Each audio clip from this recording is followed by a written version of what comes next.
Thank you, panelist. This is powerful. The principle of forgiveness is not understood through biblical understanding. My question is, especially either Rambert, anybody, maybe Rambert, this is the principle of an eye for an eye, a tooth for a tooth. This is a principle that has been carried on for a long, long time. What are the dangers of both Christians and non-Christians using an eye for an eye, a tooth for a tooth principle? And when we come to genocide, this is something that we've been carrying on, talking. Now, we have a Gen Z that have completely no understanding of what happened. You talk about genocide, you talk about ethnicity, and I have my children here, and when you talk about those things, they say, well, who is a Tutsi, who is a what? There's a time when we'll go away from that. What, well, I'm speaking on the adults principle, maybe Brother Emmanuel will talk about it. So first question, what are the dangers of societies using the principle of an eye for an eye? Secondly, what do you think should be important today to the Gen Z? What should be the emphasis of holding together a society that has a bad history, but also at the same time they don't have an understanding of what happened? And what they're going through might be different of what our generation or the past generations that went through. Thank you. That goes to Lambert, and he will answer after receiving all the questions, but I want the next person that's going to ask a question to ask someone else, not Lambert. So let us first receive the questions, and we will answer them at a go. Murakoze. Genda vuga mu Kinyarwanda ibyo binyoroheye. Amazina yanjye nitwa Christian. Ntabwo ari ikibazo mbaza Bruno, ahubwo no kumushimira. Ngewe menya Bruno, ngewe menyana na Bruno, navuga yuko byari muri gihe gikomeye cyane. Icyo gihe yari addicted, avuga gusmokinga. Ariko navuga gusmokinga, ngewe munyemere mbivuge mu mazina yabyo kuko ni ibintu byose turabizi. Bruno yanywaga weed. Ku rwego n'ubwa mbere nari mbibonye, najyaga numva ngo urubyiruko bishoye mu biyobyabwenge, ibintu nk'ibyo ngibyo. Ariko nanjye ntabwo nari noroshye. Nanjye I was nearby, nari ndi mu urwo ruziga. Ubwo yabaga arimo kurunywa, nanjye nabaga ndimo nywa amatabi menshi, inzoga nyinshi. Rimwe na rimwe niyo tutabaga dufite amafaranga sinzi ahantu yayakuraga. Byabaga we yarabikoraga. Ariko nyuma tuza gutandukana, nza kugenda ntungurwa n'uburyo Bruno agenda ahinduka. Ibi bishatse kuvuga iki? Bishatse kuvuga yuko muri Yesu Bruno yamenye, kuko iyo ataza kumenya ntekereza yuko tutaba turimo kumubona hariya. Yari ko wenda yarabikijijwe, ariko wenda ari ahandi. Yaranabaye n'umuhanzi, ntekereza ko afite niyo mpano arayifite. Urumva kuko n'umu artiste. Bruno, ndagushimira imbere y'aba bantu kandi ukomereza aho ngaho. Ntekereza yuko wanditse ku gitabo kubigenanye n'imbabazi, ariko uri na rwiyemezamirimo, wazanandika n'ibindi. Hanyuma ibindi Imana ikomeze kwagure bitari ahangaha, ndetse uzagere ku rwego rwa international. Tuzishimira gukubona bagutuye mu mahanga uvuga n'ibindi birengeje ibingibi. Imana igumugisha. Amashi menshi cyane. Abasore mwebwe bwo muri bato ndabasaba ko mubaza ikibazo vuba mudatinze mugerageze kurasa ku ntego. All right, thank you. My name is Kaita Badrid. As Bruno mentioned earlier, if I remember, he said about when he was still young. I think maybe he was told some of the few stories what happened, which he included in his book. So my question goes like this: what are your next steps, or what do you plan like after writing a book, of course, you have a big journey talking to people so that they can release that anger or that anger issues that they have into them. I'm asking this question because of there are still parents who still put plants, bad plants into their kids, whereby these kids are growing, taking drugs, as he mentioned earlier, and leading them to bad life, whereby they will go hating each other and making other people feel uncomfortable, like maybe stealing so that they can survive, and doing other stuffs which are not good. So, Bruno, what do you plan for your next step as you launch the book? Because the book seems not to be a book just whereby we are going to be seeing papers. We need also that book to be in an actual act, whereby you will act and show that forgiveness that you have decided to mention earlier in your book. Thank you. Thank you so much. Junior, icyo ngicyo ni cya Bruno, ngira ngo ikibazo cya Junior mwihutane micro ari hariya hakurya. Ukigire kigufi hanyuma ukibaze undi muntu utari Lambert na Bruno.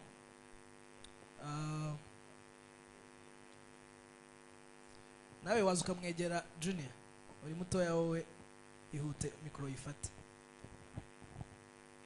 Briefly. Sorry, but I'll take a little bit of some minutes.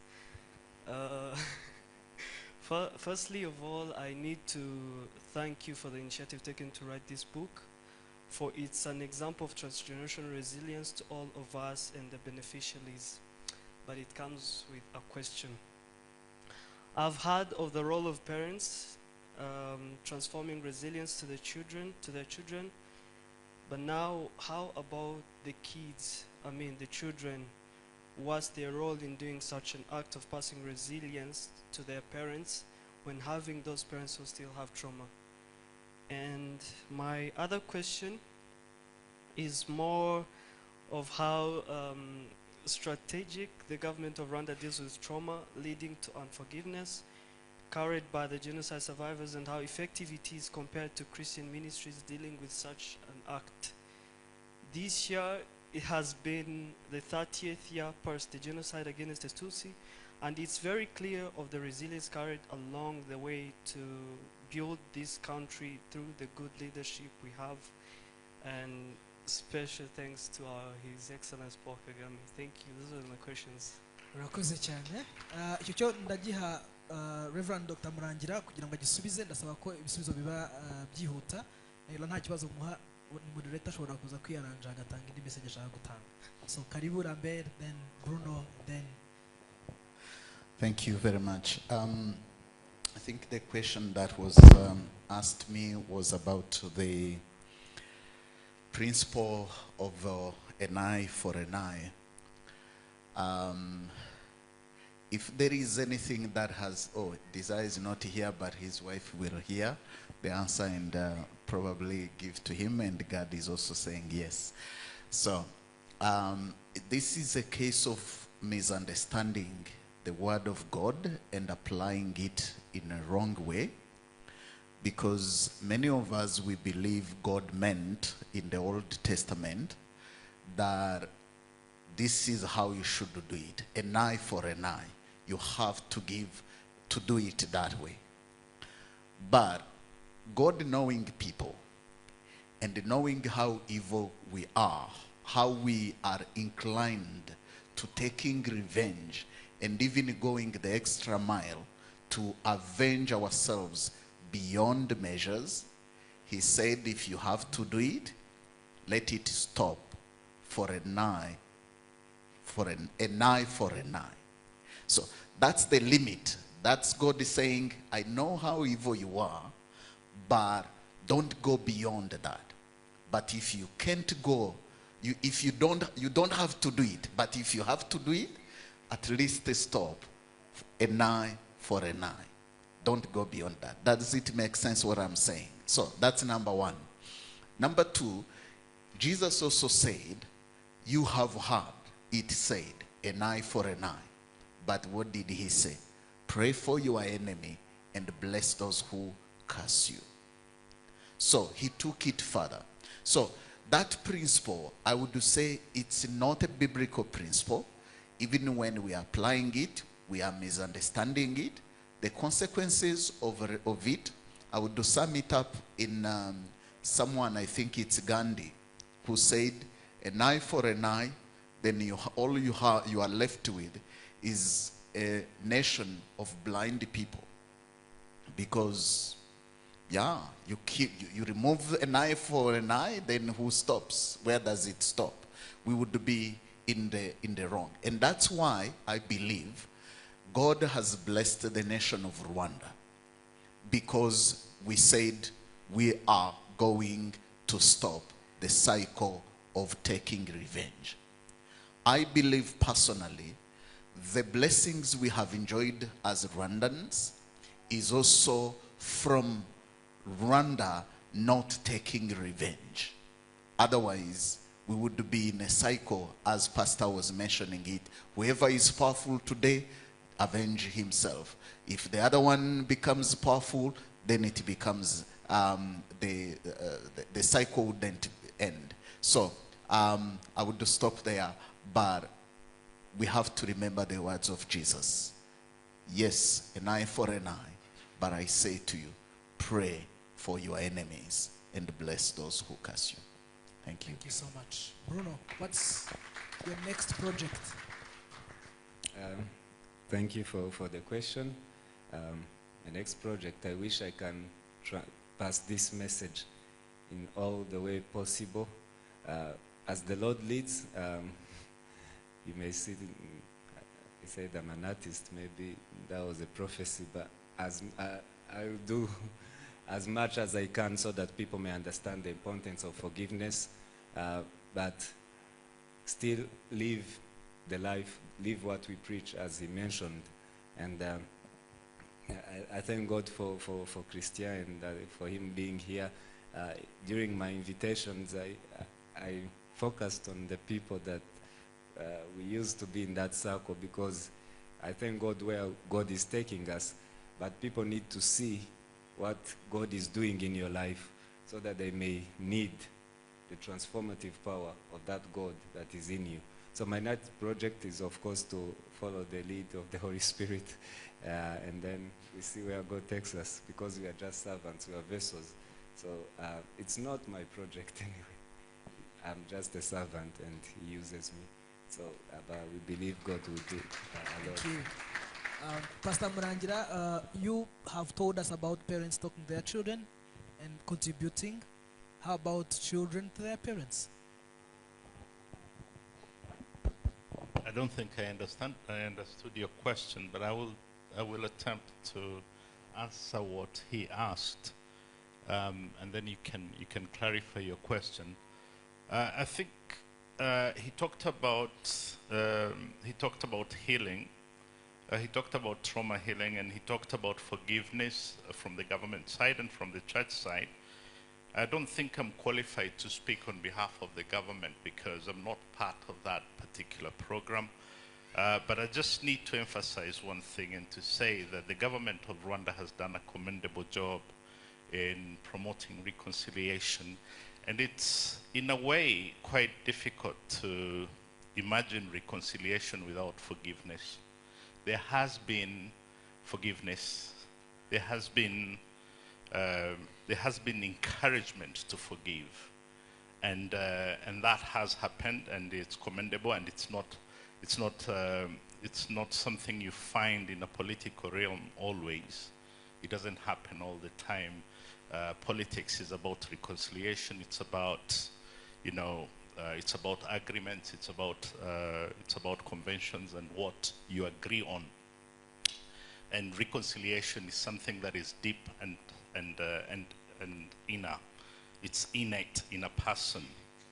On the part of the church, and the Christian community, the church cannot exist without reconciliation. Then that will not be a church, it will be a club like any other. Because the whole Christian faith, as I said before, is premised on forgiveness. It's premised on forgiveness, and if it's not a forgiving church, if you're not a forgiving Christian, then forget it. You might as well forget it. It might become just a club like any other, where people pursue shared interest, and when those interests don't exist, then you're no longer there. But forgiveness is a Christian imperative. It's a Christian faith imperative, because if it's not there, then our whole faith crumbles. Our whole faith crumbles. And I think that's why the church needs to be at the forefront of promoting forgiveness. Because forgiveness is completely different from reconciliation. You could reconcile but not forgive each other. You could still hold a grudge. You could still be, you could still hold a grudge against somebody. You could still be bitter and angry, and yet reconcile with somebody, just maybe because you're in a position of weakness and you cannot do anything about it, and you choose reconciliation because it's easier. Or you can actually choose reconciliation because it's much more costly than not reconciling. But it's completely different from forgiveness. You could do all that, but that does not give you a guarantee that you will not fall back into the same cycle of violence, into the same cycle of conflict and everything. Forgiveness brings a very unique thing to human existence, in that it's not about the other person, it is actually about you letting go and moving on. And psychology, research in psychology has actually shown that with forgiveness, people are able to actually go beyond their pain, find healing, but also achieve mental health. It's critical actually to mental health. Maybe Lambel at some point might speak about that. It's just that we don't have time.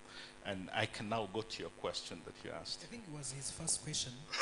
In as far as forgiveness and reconciliation is concerned, we hear about what parents should do for their children. Yes. How about what children could do to help their parents? That's very unconventional and very modernistic. I think that children don't generally exist to do things for their parents. Parents exist to do things for their children, and that is reversing roles. But I guess young people generally have a duty to ask questions, not to assume just because something has not been explained or something has not been spoken about, it does not exist. And that's really what diminishes the gravity of the past issues that we are dealing with, the past crises that we have been in, the genocide that we have experienced in this country. So the young people have a duty to actually want to know what really happened, what led to that. And that's the only way they can avoid going back into it. Reka tubashimire. Mwakoze cyane kwitabira ubutumire bwa Bruno, mwakoze gusubiza ibibazo byanjye n'iby'abadukurikiye. May God bless you, and I'll give